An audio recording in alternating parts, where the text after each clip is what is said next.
Something I think about to this day. I was wondering if anyone has had a similar experience. Anyway, when I was 8 or 9 years old, my family lived at this old farmhouse just out of town.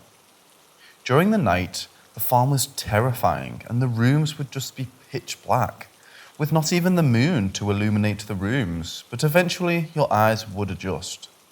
My mom would often talk about things that happened to her in the house and so on, but I never really paid attention. One night, I was sleeping in the darkest, coldest room in the house, which was my sister's room at the time, because we would often switch rooms to sleep in for fun, I guess. And I woke up abruptly, feeling a little uncomfortable. I scan the room, and just as I look out in front of me, I see a clear silhouette of a man either hanging or standing on my bed railing. I slowly turn over and sweat just pooled from my head, palms and feet. I had to make sure I was awake, so I pinched myself and looked back over, and sure enough, it was still there.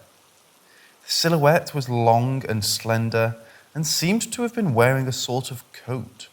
I could make out the legs, shoulders and head.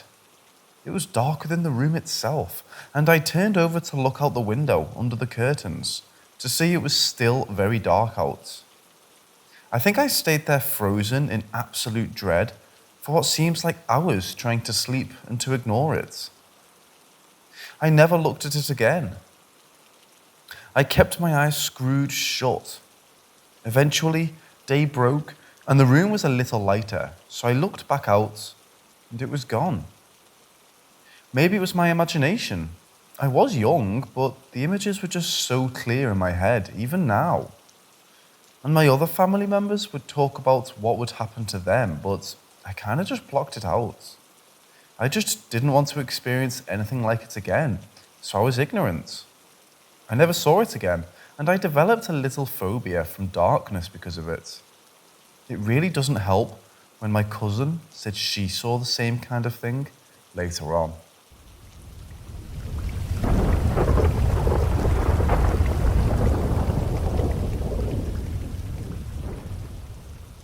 So growing up, I've had a lot of paranormal stuff happen to my family and we moved a lot. But in every house we have lived in, we all have had strange paranormal encounters, so this has pretty much been my whole life. One time, we moved into this property that was straight up in the middle of nowhere, and it was on a small farm. Our landlords were these two old people who lived on the property with us. And in their backyard, they had a small playground thing set up for their grandson, but they would let my sister and I play there. There was a small jungle gym and this huge seesaw. Mind you, I am South African, so I don't really know what they're called in other countries. Anyways, my sister was probably 10 and I was 9. One day, her and I decided to go and play on the seesaw, which was all fine, until I caught sight of this strange looking creature that was sitting in a tree a few feet away from my sister and I. The thing had large dark eyes, long ears, and a fat round body. I assumed it was some kind of animal until it started waving at my sister and I. I kept watching it, and soon its wave turned into a hand gesture, showing me to go to it. I kept staring at it, and the longer I did, the more scared I became. I even tried showing my sister while staying away from it, but she said she couldn't see it. I watched it for a few minutes. Its eyes just staring at the both of us without blinking and it using its hand to call us over. I began to get this uneasy feeling as this thing began to stand up in the tree, revealing its bony, long legs and to smile like the Cheshire Cat. I'll admit, this thing looked like some kind of freaky goblin, but as it stood up, I grabbed my sister's hand and ran back to our house with her. I know some of you are thinking that I probably imagined it, or that it couldn't have been some kind of squirrel, but where we lived, there were barely any trees, and plus you don't get many squirrels in South Africa. When I got home, I told my parents about everything, and this thing was so clear in my mind that I even drew it for them and showed them. I can remember how it looked to this day.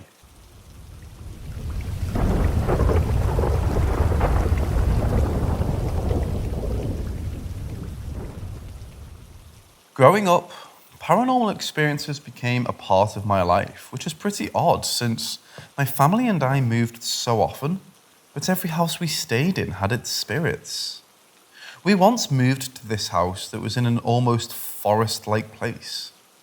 Close to our house were two other houses, one just across the gravel road and the other further down. The second we arrived there, I immediately knew something didn't feel right. My room was furthest down a passage, and that was the furthest from my parents'. I never felt safe in my room or in the house, because I had to deal with it for at least until we moved again. Throughout my time there, strange things occurred regularly. But what happened most often was my closet door sliding open on its own. My closet was a pretty deep one, and it was built in with the house, and I never ever liked going down into it.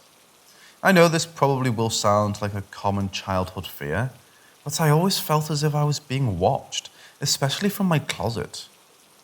Another thing that would happen often was in the main bathroom. If you knocked on the side of the wall by the bathtub, after a few seconds, you'd hear a knock back, and in the same pattern as your knocks. And sometimes you wouldn't even have to knock, it would happen on its own. Anyways, as you can tell, this house was a living hell for me due to the creepy occurrences. I suffered badly there with night terrors too, involving my closet and an old man whom I had never seen before. Thankfully, we finally moved from that house, and a few years later, I was driving past the area where that house was with my mom's boyfriend, and we were talking about my experiences. He then turned to me and told me that an old man died in that house, and he died in my old room. He explained that him and my mom didn't want to tell my sister and I, in case it would make us scared or imagine things. He was really surprised when I told him about my nightmares, my closet, and the feeling of being watched. To this day, I've had nightmares at that house, but thankfully, I've never seen the old man again, and I refuse to sleep with my closet door open.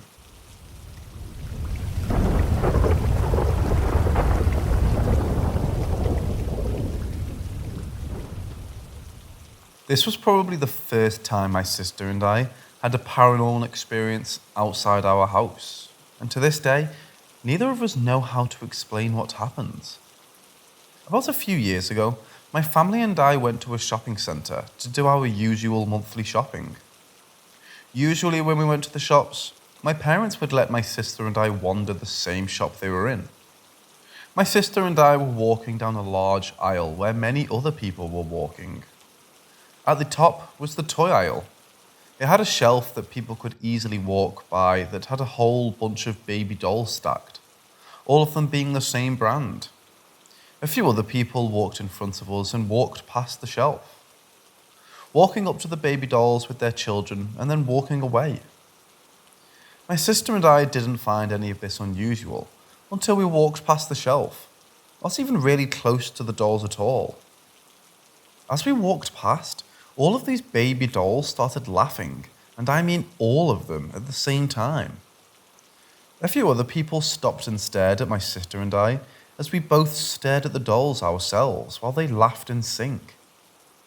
My sister and I then walked away as the laughing continued. My sister had a concerned look on her face since she always had a fear of talking dolls. I assured her that they could have just been motion censored, and us walking by could have triggered it. But then she reminded me of the few people who had walked up to the shelf with their children, and the dolls not making any noises as those people did. To assure my sister that they must have been triggered by our movement, I told her I'd walk past them again. So my sister watched from a few feet away as I started walking the same way her and I walked, repeating my steps down the aisle and past the shelf. But to our surprise, the dolls didn't even make a sound. I even took the extra steps to walk right up to the dolls like the other people had, and still they kept silent. After that, I ran up to my sister and we were both shocked. We then ran back to my parents, and to this day, we still can't explain what happened.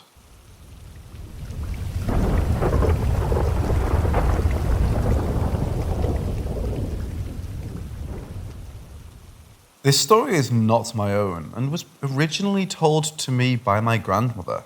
The person who had experienced this was my great grandfather, Martin. I was told that he had an exceptional gift. He could full on see spirits and ghosts, and he could hear them and speak with them too. The experience goes like this. When my great grandfather was very young, around his 20s, he had visited a small town for a family related business. And while he was there, he went on a walk around the town, but while on his walk, he came to this fairly old looking house and felt an urge to knock on the door. So he did. Just then, a very old woman answered the door and greeted Martin as well as welcomed him into the home. They offered him tea and biscuits as he sat in the living room with the old couple. He told my gran that he could tell these people were exceptionally old, their bodies and faces covered with wrinkles. He sat with the couple for a few short hours, talking with them both. After conversing with the two, he had made his leave and returned to my family. A few days had passed, and he went for another walk through the town in hope to come across the old friendly couple he had met just a few days before. But to his surprise, as he walked down the street the old house was on, he noticed it was boarded up and practically in ruins. This riddled him with confusion, and so he asked one of the neighbouring homes about it, assuming that something must have happened. But the neighbour he spoke to was just as confused as he told my great-grandfather that the old house had been abandoned for over 10 years, and that there was no old couple, or anyone for that matter of fact, living in it. To this day, neither my gran nor my great-grandfather can logically explain what happened or how it happened, but it's my favourite story.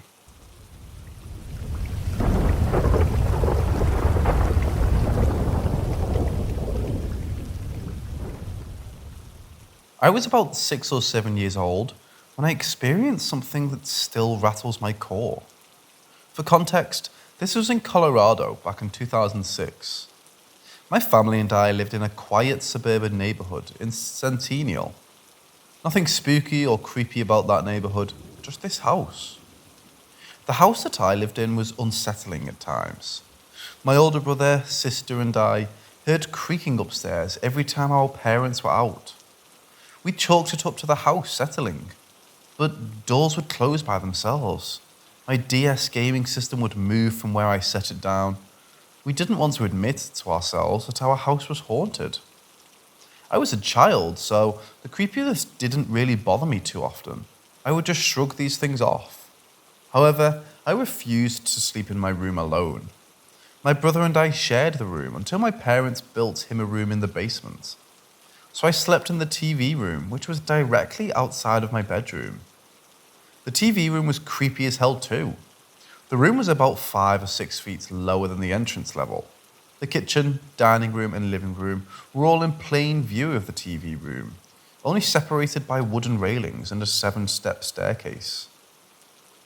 We were close friends with another family, a woman with 5 kids.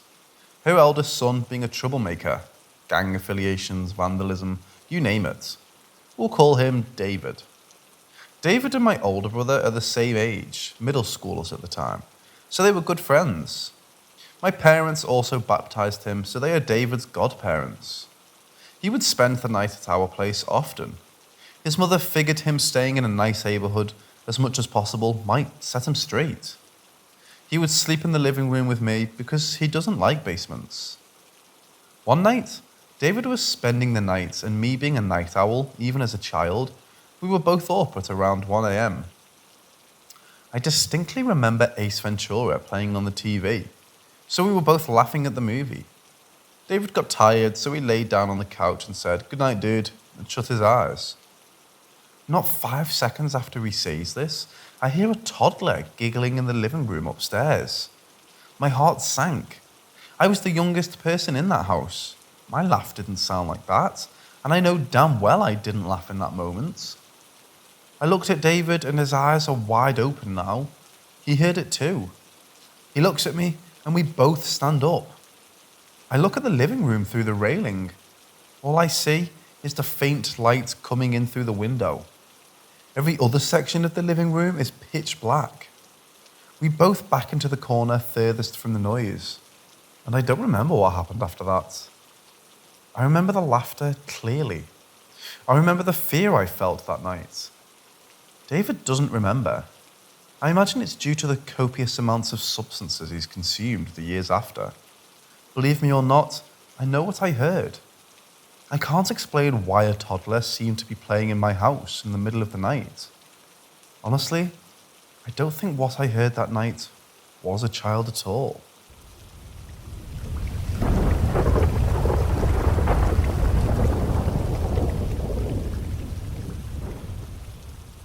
My childhood home was a suburban brick, built in the early 90s.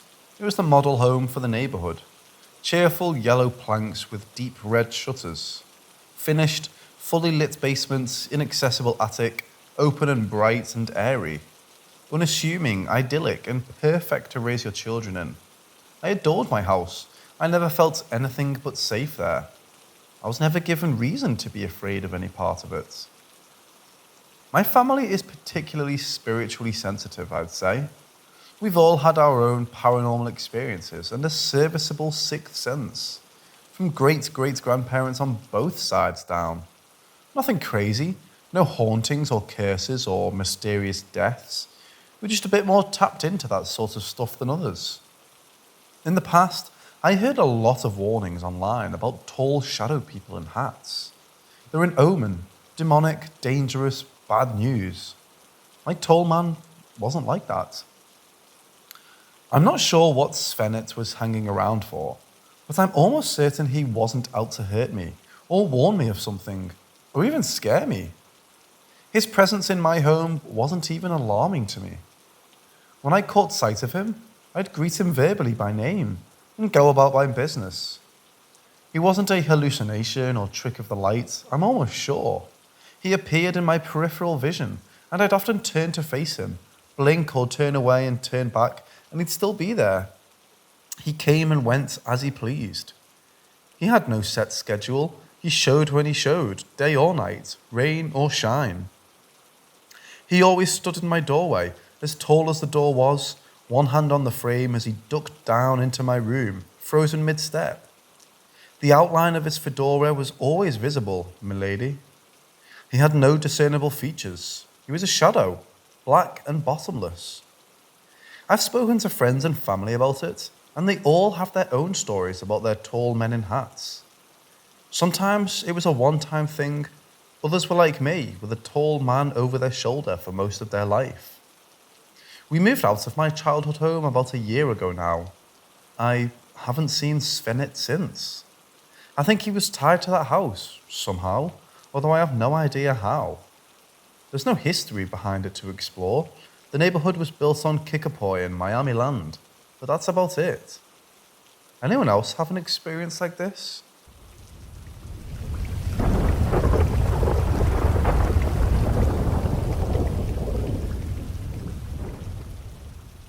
I live with my fiancée and her 2 daughters. We've lived together for over a year. We just moved to the south, but had previously lived in my home state, which was in Ohio. We'd lived in a crappy apartment in a not great part of town. For a while, there was nothing. The youngest seemed really happy, but after she turned 4, I noticed she began to tell us she played with Halloween. My sister has a daughter with that name, so I thought she meant her cousin and dismissed it. Until one day she told me Halloween is a vampire. I dismissed this again, but over time, things did get creepy. We'd hear her talking to nobody. She does talk to YouTube videos, but this would occur when they were not on. And she would insist that Halloween was real. She'd tell us she was in the room, that she had red eyes, and I would even point her out in my fiancé and I's room. Eventually, it started to feel really creepy, as this felt much less light-hearted than the other games she'd play. She'd tell us Sonic the Hedgehog was her boyfriend.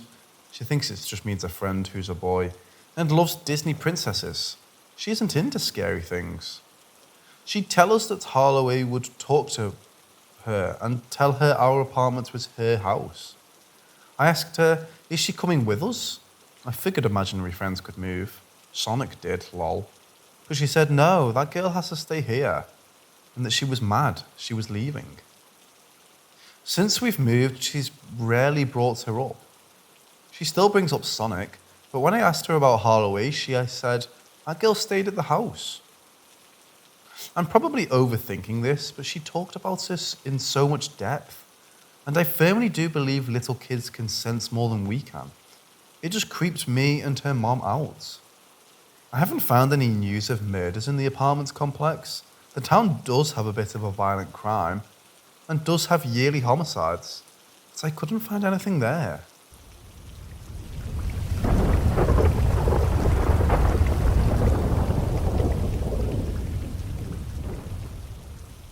For the last few years, I've been seeing a silhouette standing in my bedroom doorway. About 6 months ago, this figure became closer and clearer. He's a cowboy. I don't know if it means anything, but a cowboy has been edging closer to my bed. He hasn't said or done anything. He just stands there staring at me, though he doesn't seem to mean any harm. Suddenly, about 2 months ago, he disappeared without a trace.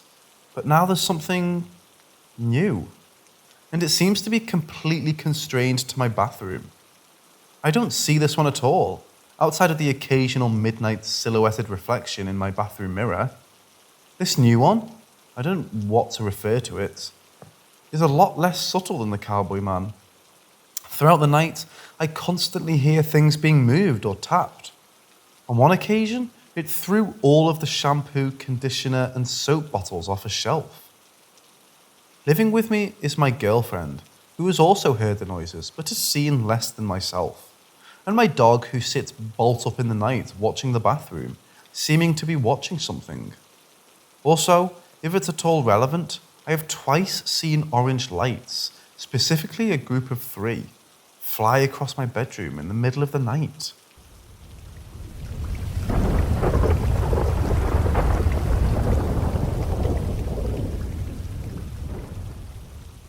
This was back when I lived in Arizona. The summers were hot and we went swimming every night. I went to the hot tub and there was this man wearing what looked like an amulet. It was an ankh. He was talking to my mom about natural foods and medicine and where to get them. He was very informed. Then I went up to him and asked him about the ankh. He went on to talk about a lizard god, I think. I think he said that he was the same species as him, like spiritually. I don't remember too well, but I think he told me that he could shapeshift too. He showed me several pictures of this god on his phone and told me how beautiful he thought he was. I think he had a connection with him somehow. I mentioned singing for some reason, and he asked me to sing. I was absolutely horrendous, but he closed his eyes and told me that he thought singing is what I should do. The next strange thing that happened was that he told me he was involved with people in the music industry. When he was about to leave, he told me that he would contact me telepathically, so I would come to the pool again and talk. I went to the pool again one night, but he was there. I showed him a symbol I had drawn a couple of nights ago. The thing is that I didn't have the paper, but I traced the symbol onto the floor and he saw it perfectly. He told me to meditate on it before going to sleep. I don't have the drawing anymore though. I then told him about the ringing I had been experiencing in my ears, and he said that it was from lower frequency beings. I don't remember much of what he said, but he told me that he was going to disappear from this realm soon and into another dimension. I never saw him or his family again.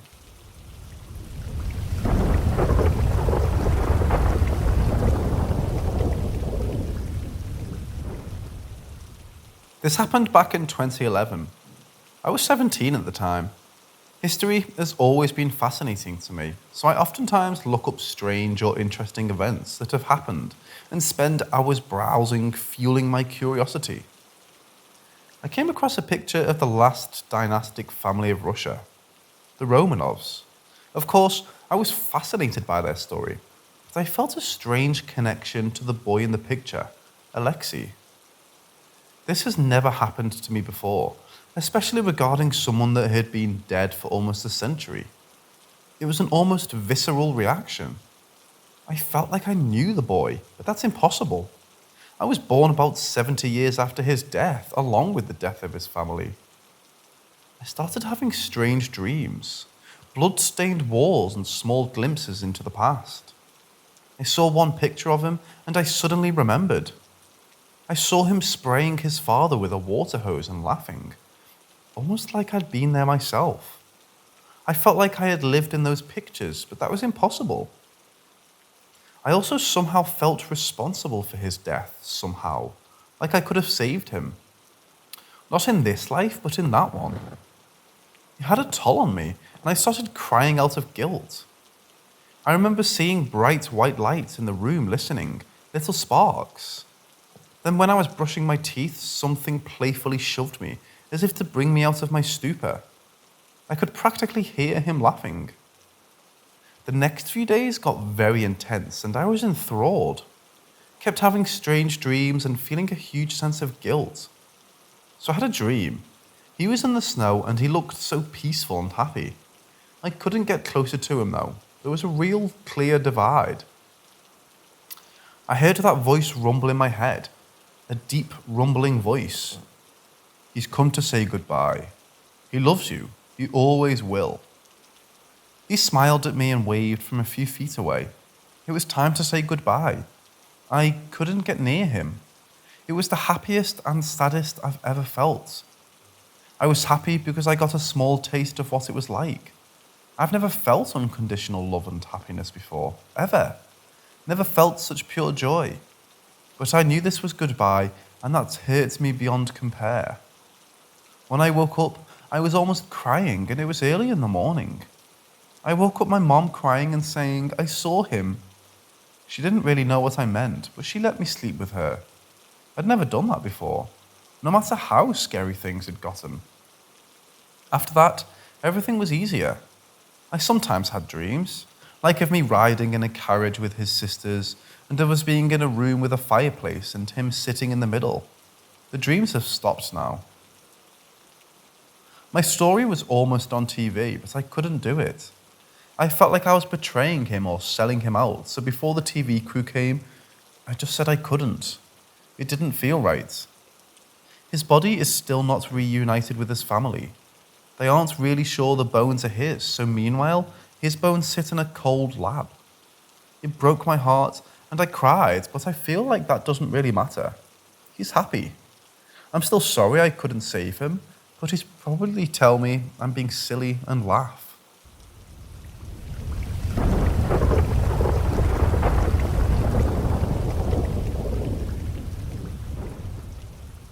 So, to provide info, I used to have a German Shepherd from the time of her being about 2 weeks old to 9 months old. What we didn't know is that she had a heart condition that's pretty rare in female dogs, especially. And the only way we could have known is with an ultrasound, which we had no reason to do because she didn't show any signs of having the condition. She passed away due to her lungs not receiving enough blood because of the condition. Anyway, we now have a new dog coming up on the age of her, my old dog, and she started to act really strange around places where my old dog would usually hang out. My old dog slept on the floor at the end of my bed, which is where she passed, and every time our current dog sits there, she'll slouch her right leg while staying sat down. This is really weird because my old dog did the same, but in any place that she sat. But our current dog only does that in the place where my old dog passed. It's definitely not something she's learned because she never does it anywhere else except that one spot. Speaking of anywhere else, there have been a lot of times where us two are home alone and she'll start barking at the areas where my old dog used to lay around. Specific corner of the living room, the end of my bed, and under my desk. Now it would make sense if she would smell her, but we got the new dog about 7 or 8 months after my old one passed. Another reason this is weird is that there has never been any significance to any of the places she seems to get upset over. Also, all of the walls have been painted, floors replaced or shampooed, and it's been 8 months, so she shouldn't even smell a trace of her at all. I recently gave her the old dog's toys. I mean, the dog toys, what use do they have not being used? And she likes them. But she religiously avoids my old dog's two favorite toys and was even scared to go near them like they were a vacuum or something. It makes sense that she could smell my old dog on the toys because I didn't wash them, but it's weird that she only hates the ones that my old dog loved the most. Anyway, this is pretty strange because it's only started as she's gotten closer to that age recently. And with the sitting like my old dog in the spot she died in only, being scared of her favourite toys, and areas she used to hang out in, it hits a little close to home because I raised that dog almost from birth and to her unfortunate death. I really wasn't the parent to our new dog and didn't really even want her, to be honest. So if she learned this stuff from being around me, it wouldn't really make sense because I'm not the one raising her.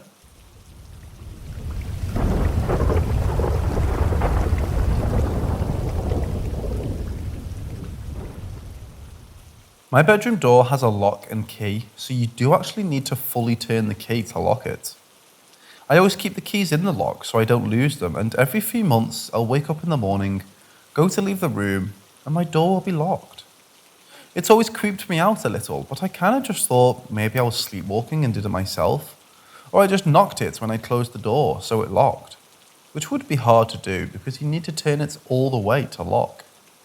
I just ignored it and eventually took the keys out of the lock and put them in my drawer. A few months ago, I put the keys back in the lock and left them there. I thought it had stopped, but this morning I went downstairs to have a shower, then came back into my room to braid my hair.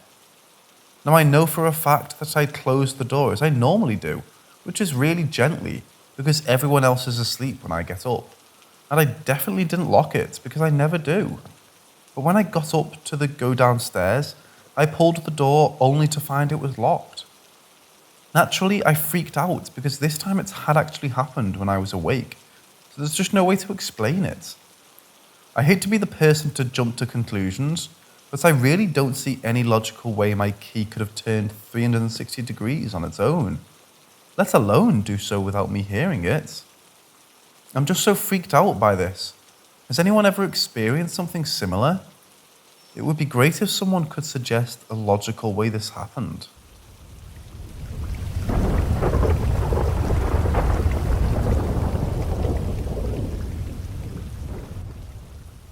In the house where I grew up, there was this thing. I have no name to put to it. Some people would probably refer to it as a spirit or a demon, but I'm not a fan of those terms, and I don't think it was either of those things anyway. This thing wasn't something that could be seen or smelt or detected by any conventional senses, but I could always sense it regardless.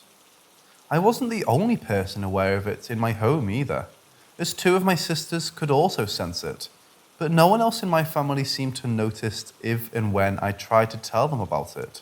They had no idea what I was talking about. It was like we had an extra sense that the other members of our family didn't. It's strange. You know how different things you can taste have unique tastes, and different things you can hear have unique sounds, and different things you can smell have unique smells. It was like that. This thing had a unique smell or sound if you were within the spectrum of this house. Like something to recognize it by, and I'm sure that if there was a second of it, it would have a unique feeling to it as well. Growing up, we were terrorized by this thing. It would never harm us physically, but it would torment us psychologically. It would pick one of us at a time and stalk us around the house. We were homeschooled, so this was constant. When it would stalk us like this, it would stand inches away from us. If it breathed, we would have felt its breath on our necks. We could feel it just focusing on us. You could feel it, that this thing just hated you, that it wanted to hurt you. It was like being a rabbit in the presence of a pissed, angry wolf. Every one of your instincts screaming in terror, screaming that you were in horrible danger. It made us so afraid, and sometimes I think that's what it wanted, that it wanted our fear.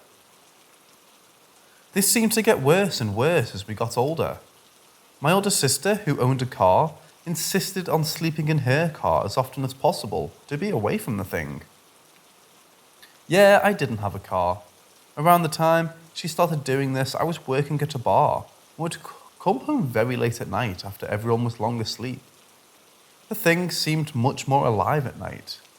We would hallucinate things at night, moving, scuttling things in the corners, silhouettes of a figure standing inches from our noses.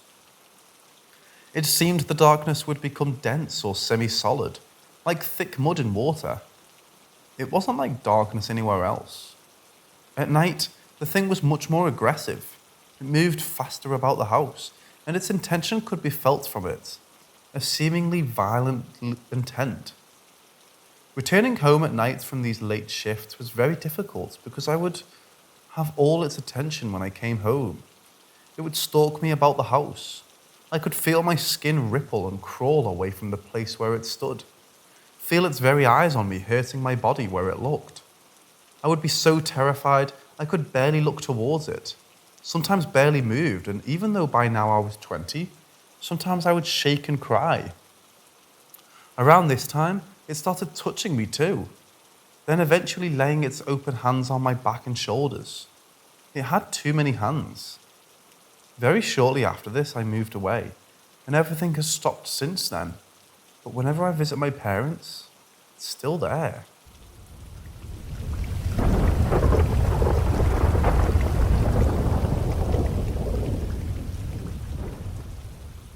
A friend of mine recently had a burglar break into their home. So because I'm a paranoid person for the rest of the week, this little thought of someone breaking into my home has been living rent-free in my head. Cut to today, I fell asleep and had the weirdest nightmare in a long time. I haven't had a true nightmare since I'm a kid. So in my dream, me and my family live in a funeral home, and as so happens, there were 4 corpses in said funeral home that were meant to be made ready for the funeral.